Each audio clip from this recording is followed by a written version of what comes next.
everybody, tennis coach Robert here, and I'm going to talk today from the North Pinellas YMCA, also now known as the John Geiger YMCA. We're going to talk about some issues with tennis elbow, okay?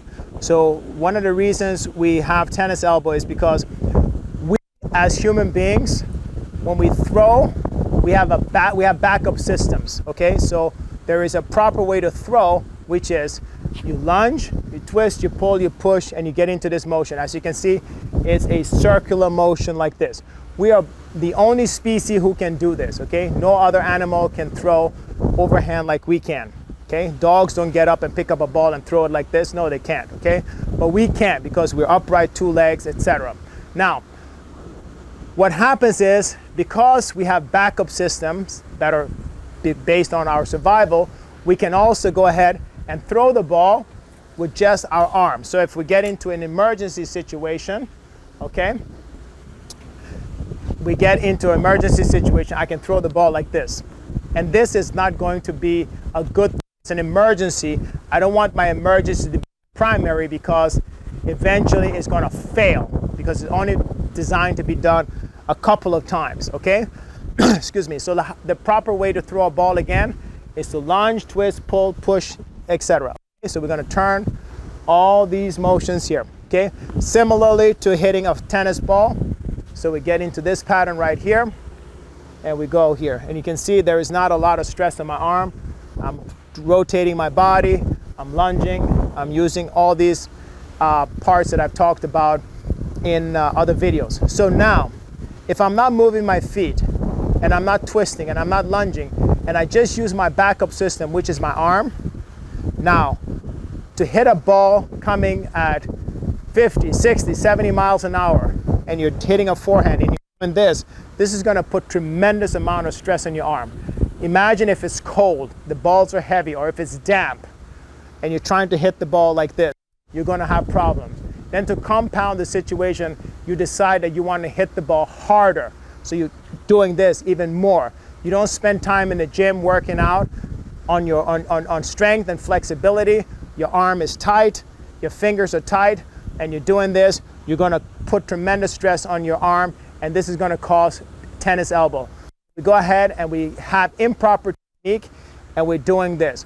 One of the big issues with tennis elbow is actually the follow through, where people are doing this to high business. None of my body is moving. I'm just doing this and over, and I get no power, and this causes a lot of stress on my arm. As you can see, this everything moving this back and forth, over and over and over.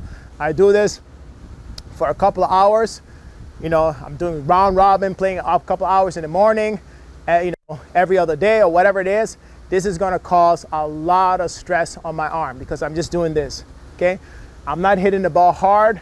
I can't get the ball to go far because my legs, my core, my glutes, my back, everything is not involved in hitting a tennis ball. So we need to avoid this excessive amount. Also, another issue is we go ahead and we hit the tennis balls using the wrist. So we take the racket back here and we use the wrist to hit the ball. So we just use the wrist.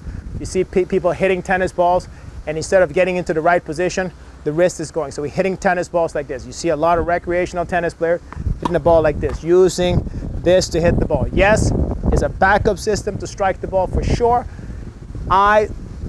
If I'm hitting a ball and I need to run after a ball or make a quick direction, I can go ahead and I can use my wrist and I can hit the ball there. But I don't do that on a regular basis because this puts a lot of stress on my arm and I can injure myself.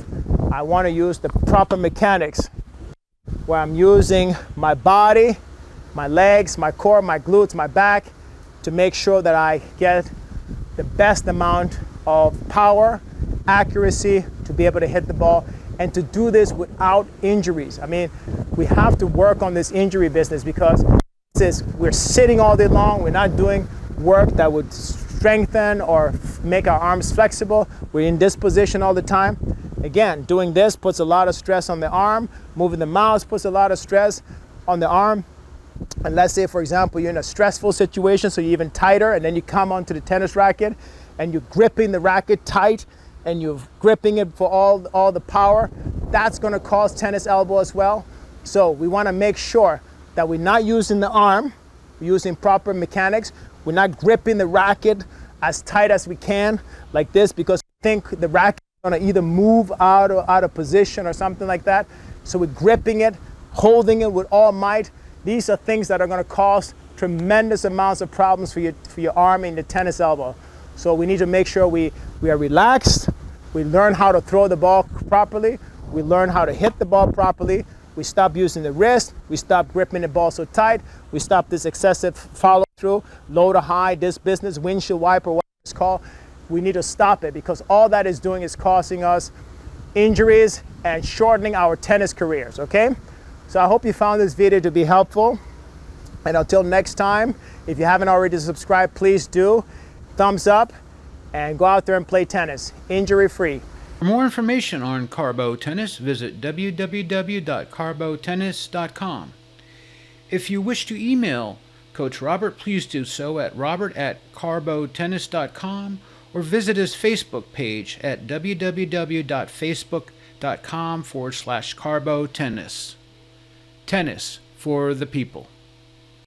This video was an ADCI LLC production and was filmed at the North Pinellas YMCA located in Palm Harbor, Florida.